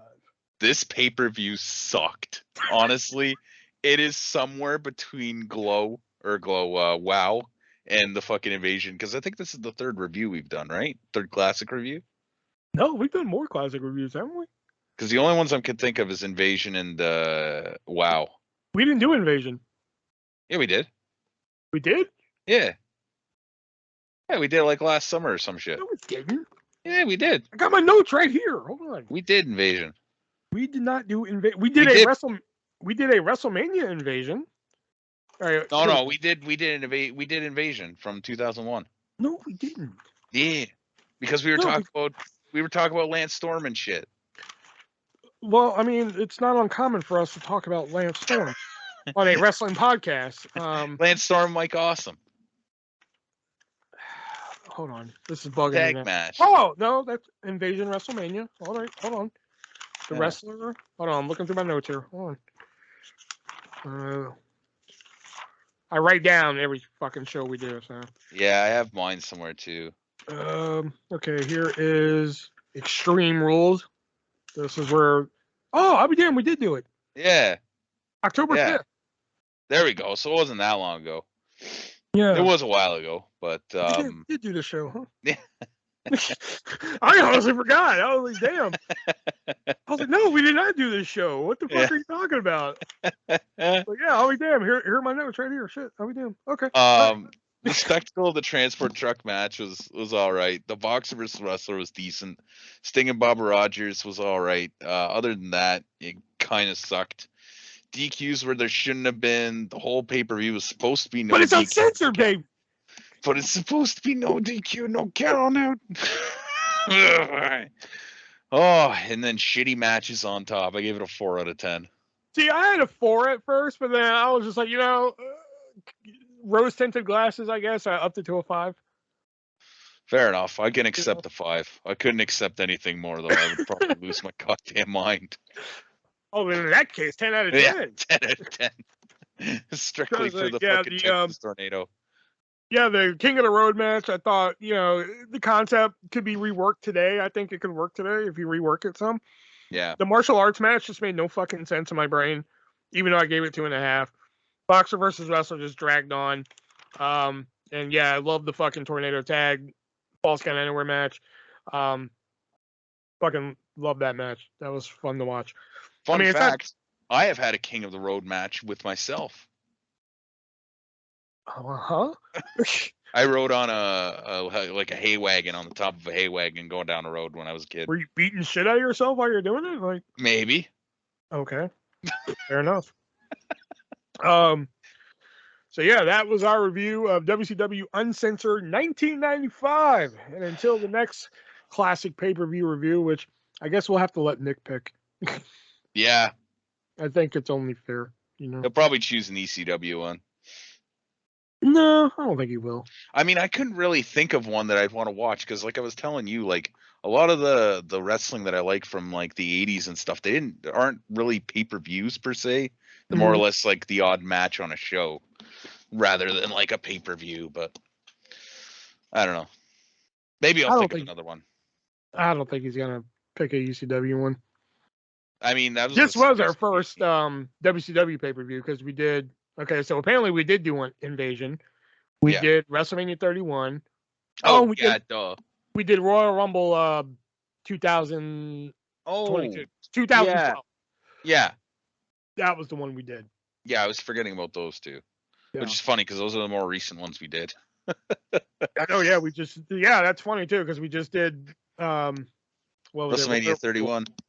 Yeah, and we did Royal Rumble back in January. January, yeah. Yeah. I thought I had it saved, but I'm trying to buy some time to Sports Solicit a week here. All right. Because I did have it saved, but then all of a sudden I was like, oh crap, I never sent it. God, where's it at? Bear with us. We'll just do this one. It's not the one I actually picked out. In lieu of WCW, I figured we do a WCW Sports Solicit a week. That's what the other one was, but it was 10 matches you forgot happened on WCW television. Like number 10 was like Bobby Eaton versus Rey Mysterio. Oh shit. Yeah, but now we're gonna do 10 bad WCW gimmicks that lasted for too long. Oh boy. Yeah. Number 10, Asia, which was WCW's answer to China. Was she as buff as Asia or China? Just about, yeah. She was built like a brick fucking shithouse. Despite not being over as a copy of China, Asia stayed in WCW for over a year. Wow. She quit wrestling afterwards, apparently. She was mainly used in the what is it, the Revolution stable. Oh yeah. Yeah, the most over fucking used name ever. Revolution. I swear, like when we used to play HWL, there was always a group named Revolution. Yeah, pretty much. Pretty much. Coming in at number 9, I completely disagree with the Disco Inferno. Yeah. No. And he was there for what, 5 years? Yeah, I think he was there from at least 95 to 2000. Yeah, he was there for a long fucking time. Yeah. I honestly, when I'm watching old episodes of Thunder, I usually skip Disco Inferno matches. I just can't stand the gimmick. I really can't. He might be a nice guy. I don't like it. What? Yeah, I don't. It's like Fandango with me. I liked Fandango as a guy. He's a good wrestler. I don't like the gimmick. Coming in at number 8 is Vinnie Vegas. Which I don't remember this character even lasting that long. No, me neither. But I guess he was probably there for about a year, 2 years. That's what it says. Nash continued the Vinnie Vegas gimmick for over a year. Yeah. I didn't think it was that long. Well, because like name a Vinnie Vegas match.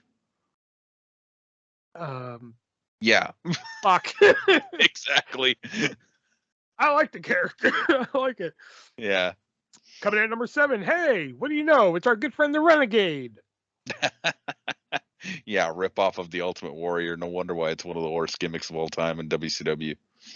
Although WCW had signed the original Ultimate Warrior, they also tried making their own Ultimate Warrior in Renegade. From the face paint, hairstyle, to his attitude, and everything about Renegade was similar to Ultimate Warrior.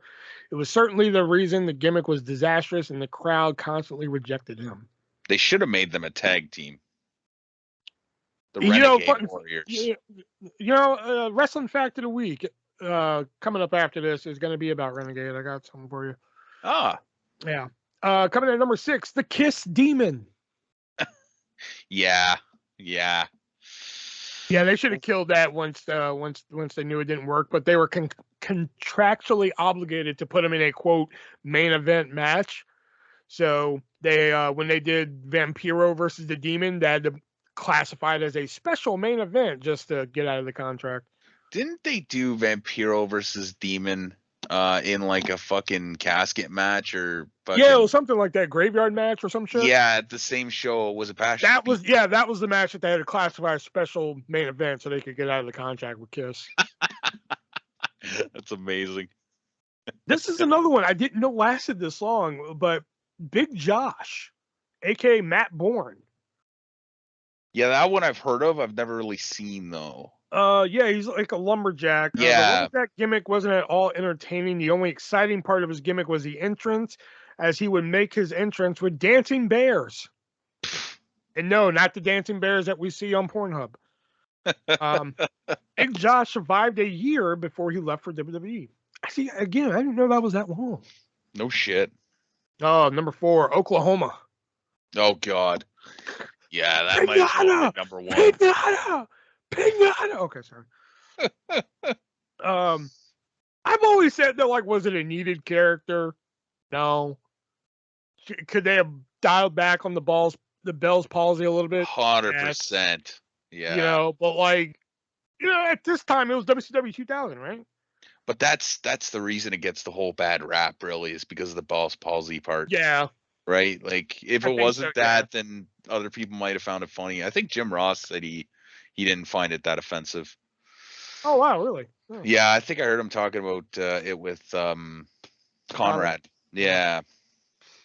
Coming at number 3, I think this is a gimmick that didn't last long enough, let alone too long, but the 70s guy, Mike Awesome. This gimmick, it didn't last long enough. That's another one I haven't seen too much of. I know a little bit about it, but I haven't seen a lot of it. Oh, you are missing out. Yeah. When would that be? I think was that 99, 2000, somewhere. Oh, okay, so it was later 90s. Okay. Yeah. It says if the controversial fat chick thriller gimmick wasn't enough, the booking team came up with another one called the 70s guy, and the latter lasted a few more months than the former. Yeah, he wasn't the 70s guy that long. That 70s guy's got to be better than the fat chick thriller, though. Yeah, it totally is. I don't even remember the fat chick thriller until like years later when people started mentioning it. Yeah. Coming in at number 2, the Shockmaster.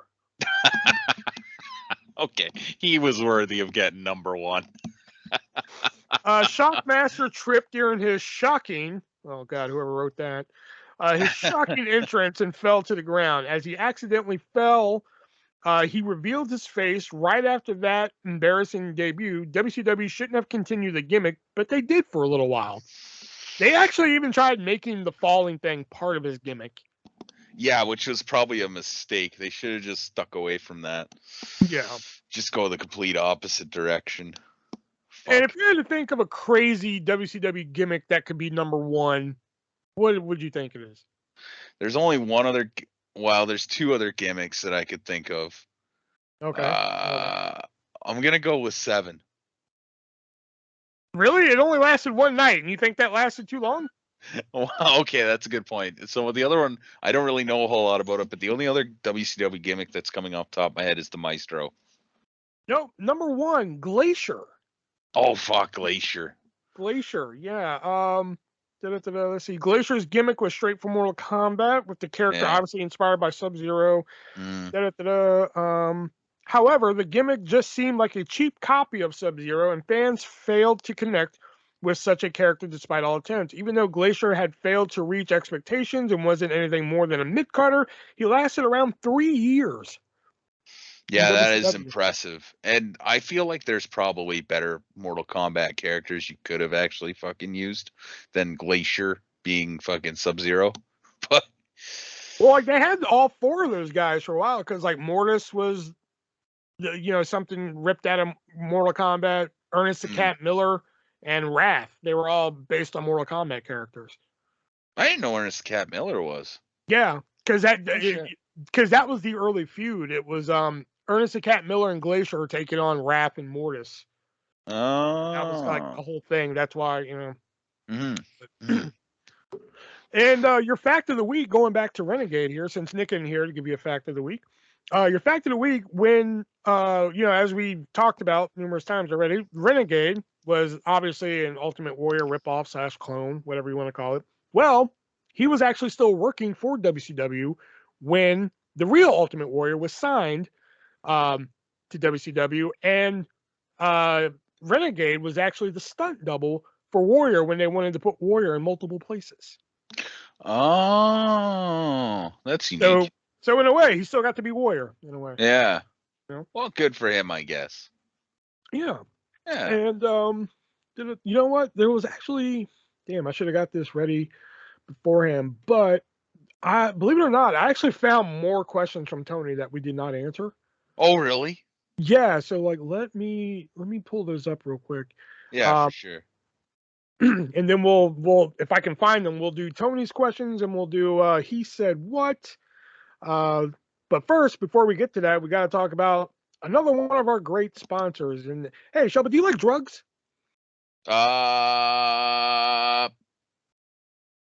Sure. Well, this episode is being brought to you by heroin. Oh. Black tar? Black tar heroin. No, but gotta give a shout out to the great people over at hardtofindtv.com. No, I'm sorry, not Hard to Find TV. No, we already talked about them. They're awesome too. Yeah. But we gotta talk about moviesarusa.net, where it's much like hardtofindtv.com. You can head on over there and find a classic movie, hard to find movie or TV show. They put it all on Blu-ray for you for a reasonable price. And if that price just isn't reasonable enough for you, they gave the Three-Way Dance Wrestling Podcast a sweet code you can use. That is 3-way. I know, we're really thinking outside the box with the code. Yeah. And you will save 50% on your purchase. Not 10, not 20, not 30, not 40, but 50 on your purchase. And much like Hard to Find TV, you can request things. If he doesn't have it, request it. He'll see if he can get it. Good people over there, not just a fan of it. They're not just a sponsor. I'm also a customer.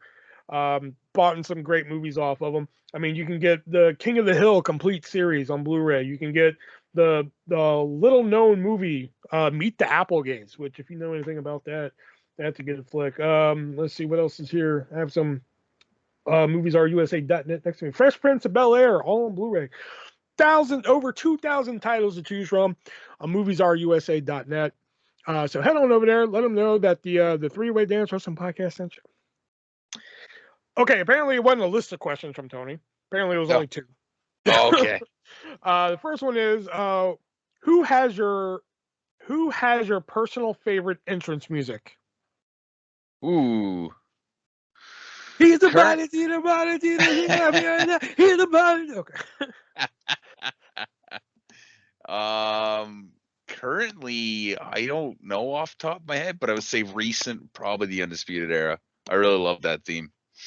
I think mine, like, oh god, because like, there's not a lot of, there's some people who can listen to all the entrance themes on their, Spotify or whatever, but like me, it's very seldom that I listen to some. So the ones that stick out to me are, of course, Head of the Table.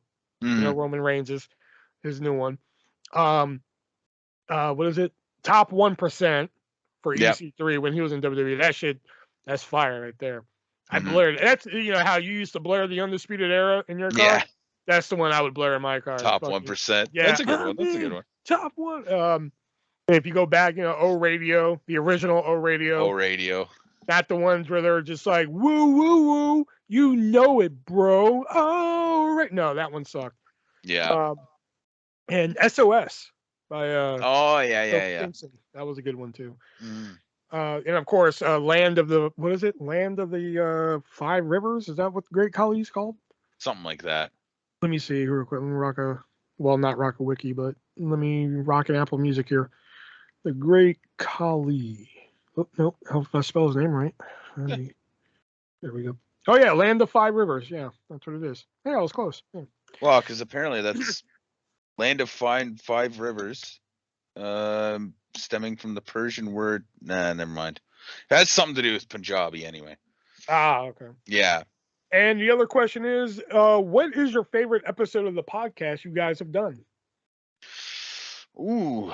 I can't remember what episode I told you that I loved listening to, but it was like a random one we did not that long ago. It was probably a couple months ago. Fuck. Now I'm gonna have to look back at the fucking episodes. I really like episode 8, the Fair Enough drinking game. That was. Oh, really yeah. Yeah. There are so many good ones.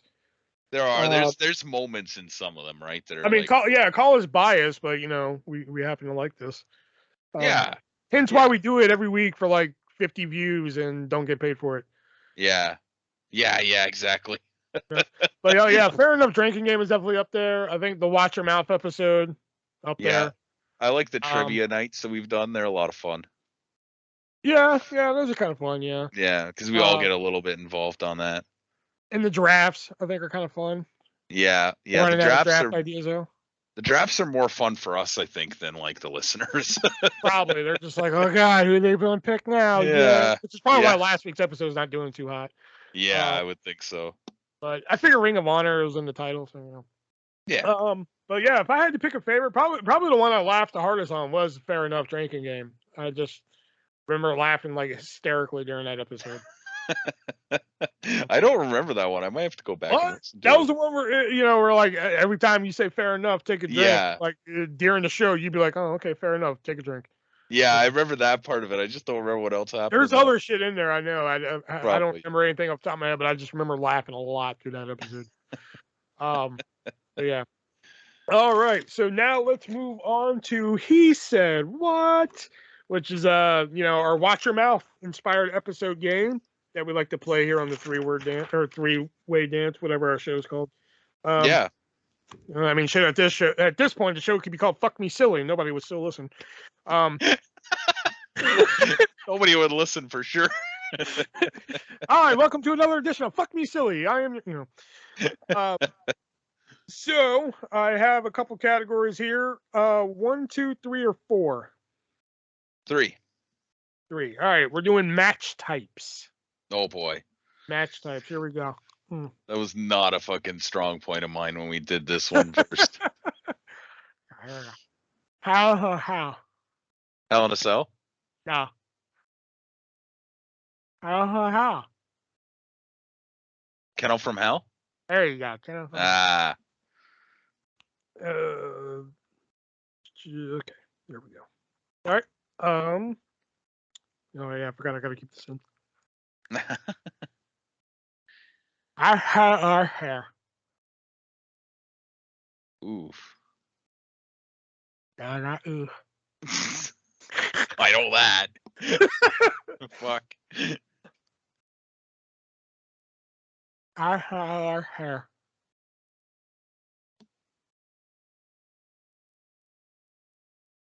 Oh, God damn. I had our hair. We are got in day.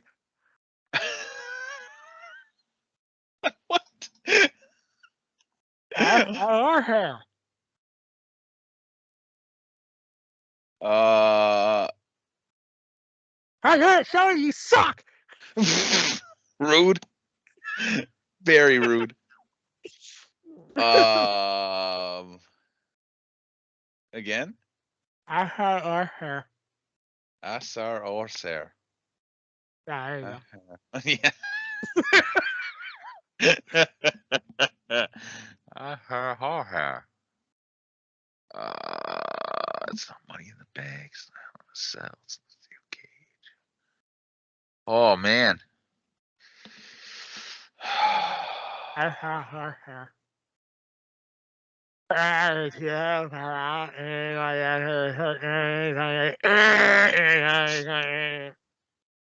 swear I heard fucking TNA, and then I also heard the from like a Royal Rumble. I don't know where you heard TNA, but you did Okay. hear. Okay. So I'm getting somewhere. Do it again. I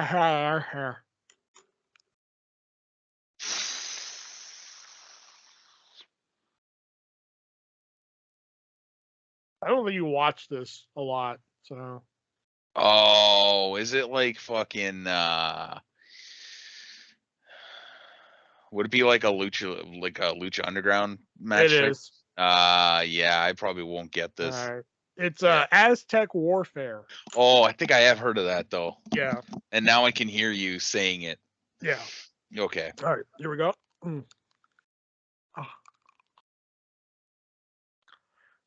I quit match. Yeah, there you go. Yeah. Okay. Undercard match. Handicap match? No. Undercard match. I heard underwear match.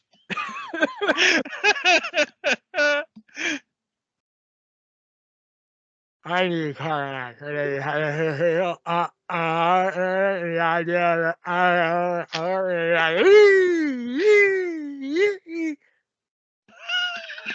What was that at the end? What was that?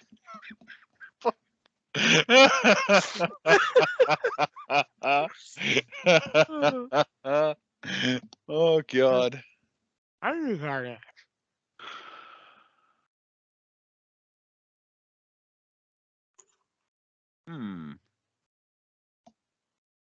I keep hearing handicap match. Obviously. No, it's not a handicap match. It's a handicap match.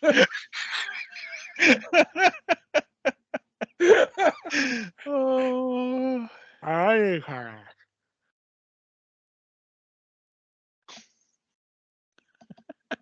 I can't show you suck. I heard that.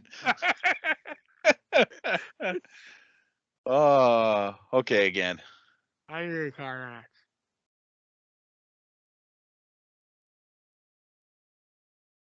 God, this one's gonna kill me when you fucking say it, because I got nothing. Bungee cord match. Oh God, where was that? Oh, it was like one of those like it wasn't like a mud show federation, but it was like apparently they had like a lot of traction in the 90s, and then they had this match, and it pretty much after this match their company went to shit. I think I have heard of this match. Was it like, it wasn't XPW, was it? It wasn't XPW, no. Okay, but it was like something kind of like them. I wouldn't say it was kind of like them either. No, I think I have heard of this match though. Yeah, it's where the two guys stand on the scaffold, and then they had to throw one off, and they bungee. Yeah. So it's like a scaffold match at like really high. Yeah, kind of. All right, the last one here. All right. I hate that. Good luck. So cheeky. Good luck. Fuck. I hate that. It's not a Singapore and Kane match. No. No. I hate that. I know thing, and that the guy is that the guy like that, and I heard stab. God damn it.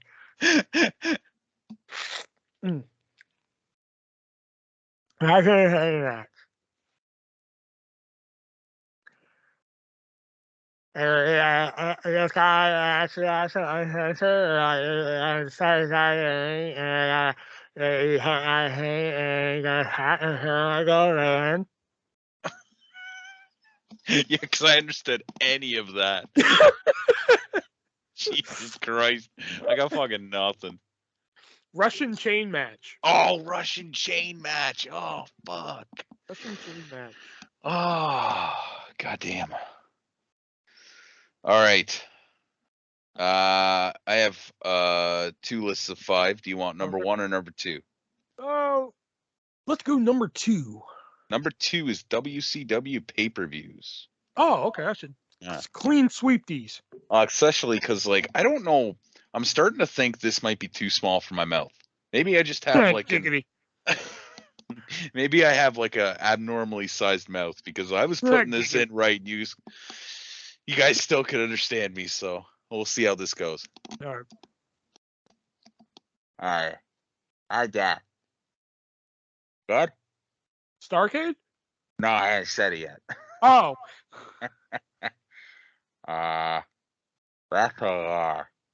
Wrestle War. Yeah, that's correct. Each guys. Come again? Each guys. Oh, Beach Blast. I'm gonna try something different here. Okay. Goddamn, don't choke on it. Oh, good. Okay. Yeah. All right. Trail War. World War III? No. Trail War. Slamboree. When War. World War III. No. When War.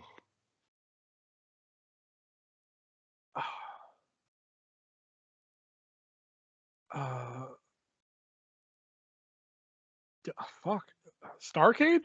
No. When War. I'm hearing Go Delphine.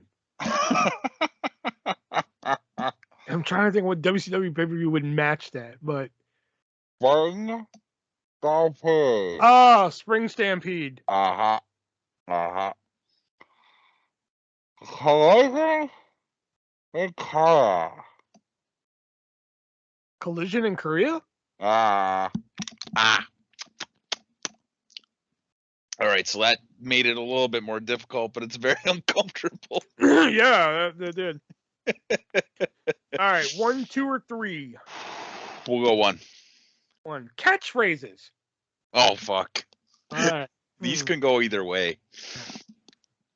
I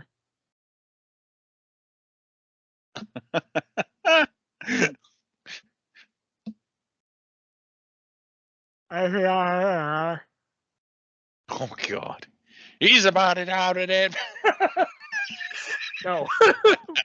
That's not a catchphrase. That's a song lyric. That's a catchphrase. He's for saying us all the it time. is.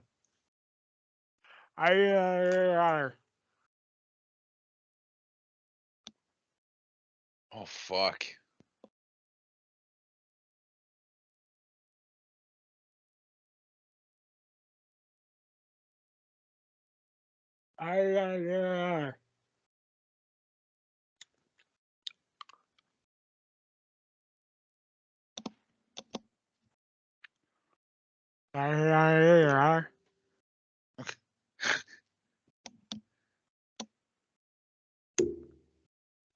That's not Today. that. I'm thinking. One more time. I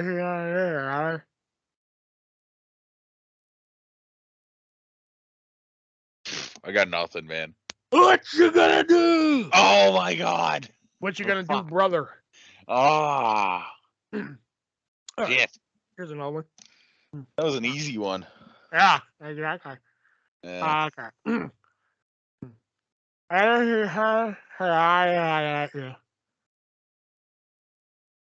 Fucking catchphrases are just so hard.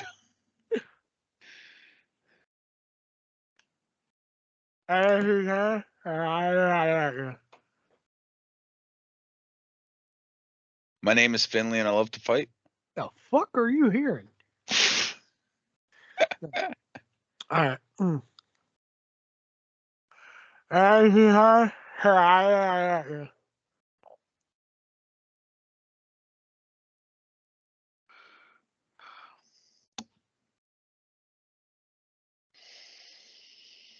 One more time.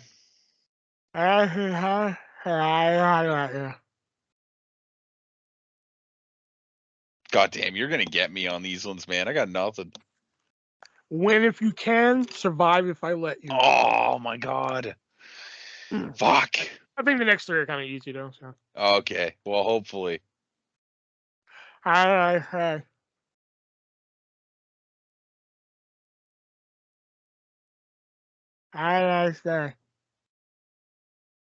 Oh, have a nice day. have a nice day. There you go. There we go. I got one so far. That's good. I'll see.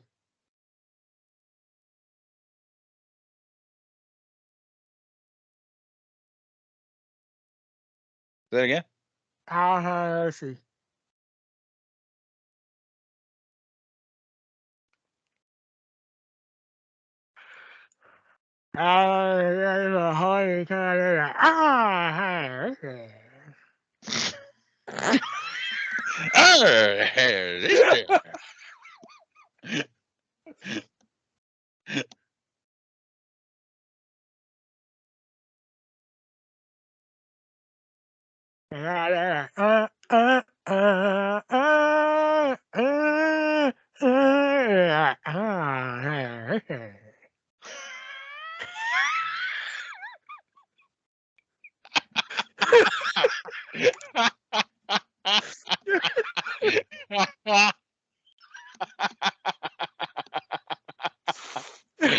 Oh my god.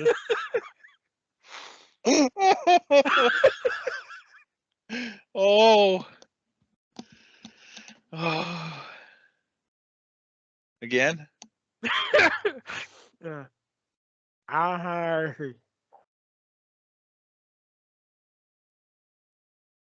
I'm too sexy. Yeah. Yeah. Ow! Have mercy. Oh. I should have got that from your little re-edition there. Exactly. All right, the last one here. All right, I gotta get this one, man. I'm doing fucking terrible tonight. Yeah.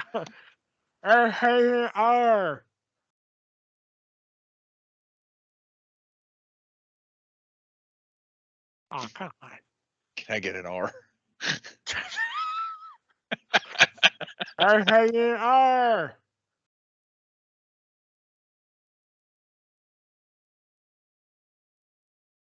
Yeah.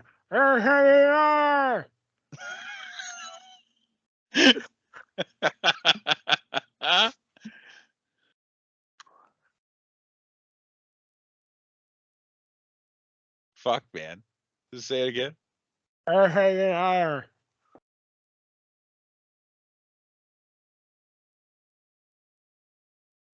Oh, god damn it.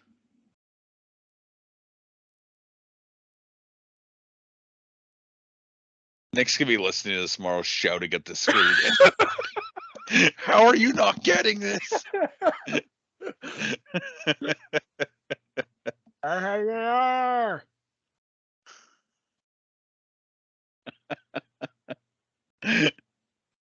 got nothing. I have 3 simple words for you. We're taking over. Oh, is that a catchphrase? Yeah. Okay. Blue World Order. Yeah, that's how we always started. Oh, the Blue World Order. Yeah. Yeah, Nick will get me for that one tomorrow. All right, I have one more, and it is WWF pay-per-views. Okay. Let me get my score. Or right. E. I'm gonna sweep them. Mm-hmm.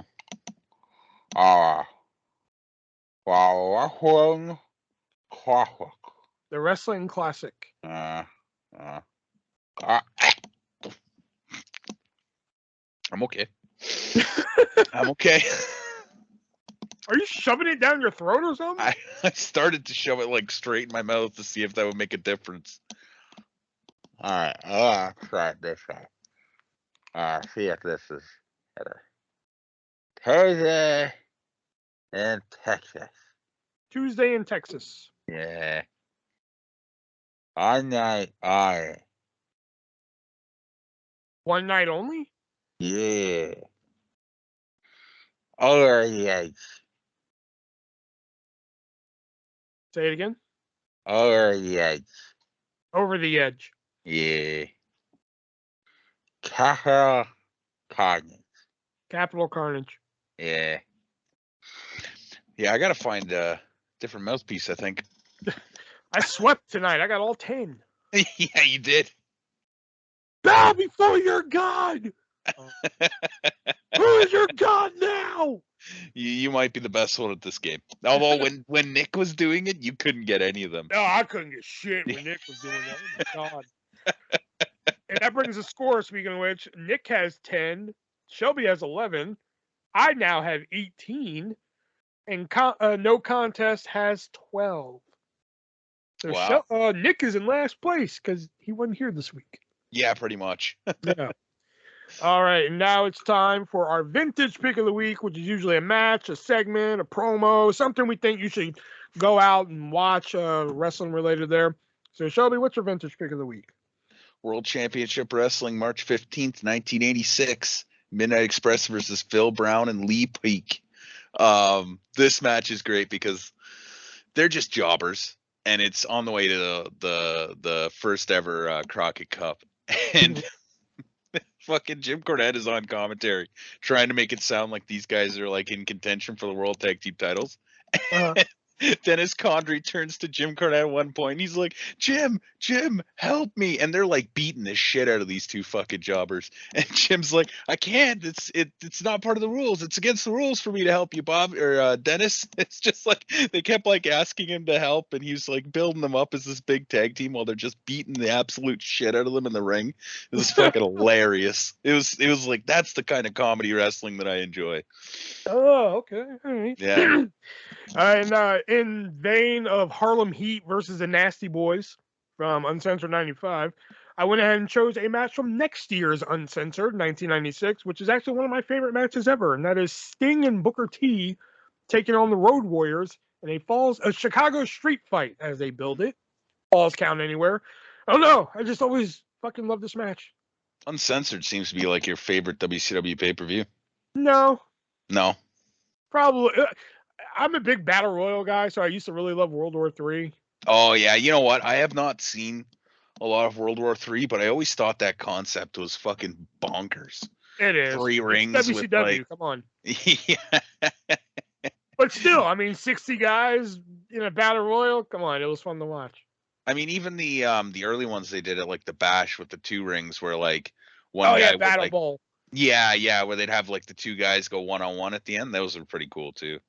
Yeah, the Battle Bowls were pretty cool. AWA used to do a lot of shit like that too. Did they? Yeah, they did a lot of Battle Royals, and I think they actually I think they might have been the first ones to do that concept where it was like 2 rings and then it would go down to like a singles contest at the end. Oh, so TNA kind of got that idea with the reverse Battle Royal. Well, the reverse Battle Royal was pretty stupid. I know, like that's the one. You know, I can see what they were going for with the reverse Battle Royal, but like when the bell rings, you all just dive in. Yeah, like, it kind of defeats the whole thing. Exactly. You know, wasn't that where Christian Cage smacked Scott Steiner's head off the ring steps, and Steiner like just went for it, and you could tell that Christian didn't actually do it? Wasn't it during one of those matches? I don't know. Okay, I might be thinking of something else. I thought it was during one of those matches because I watched one of those a couple months back or something, and holy fuck, those reverse Battle Royals were god awful. It was a reverse Battle Royal, then an actual Battle Royal, then a singles match. Yeah, like and then the eliminations of the Battle Royal were like the tournament seeds of a tournament, and then you took the last 2 numbers of each guy's social security number and you divided that by 2, and then that got you to the next. Okay, I don't know. They did a lot of stupid shit like that in TNA, though. Yeah, a lot of stupid shit like that.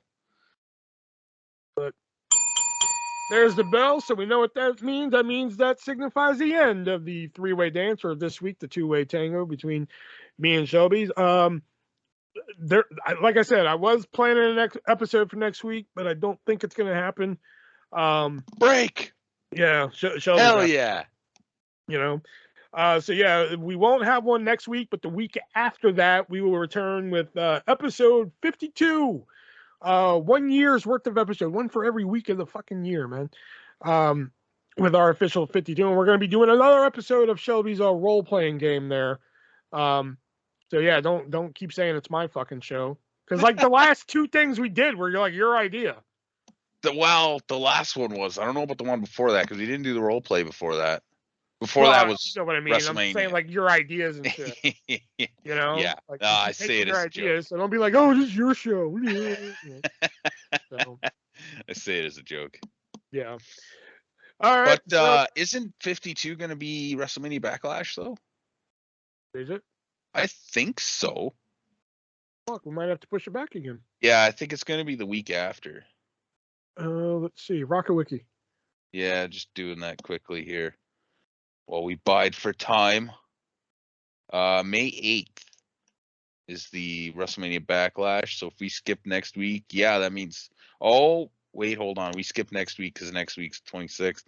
Yeah. Then we do the 3rd. So I guess, yeah, there is one before WrestleMania Backlash then. Okay. All right. So yeah. All right. So there we go. We figured that out. So for Shelby and for Nick listening at home somewhere, I am the ArtistVersion1. Until next time, guys, be breezy.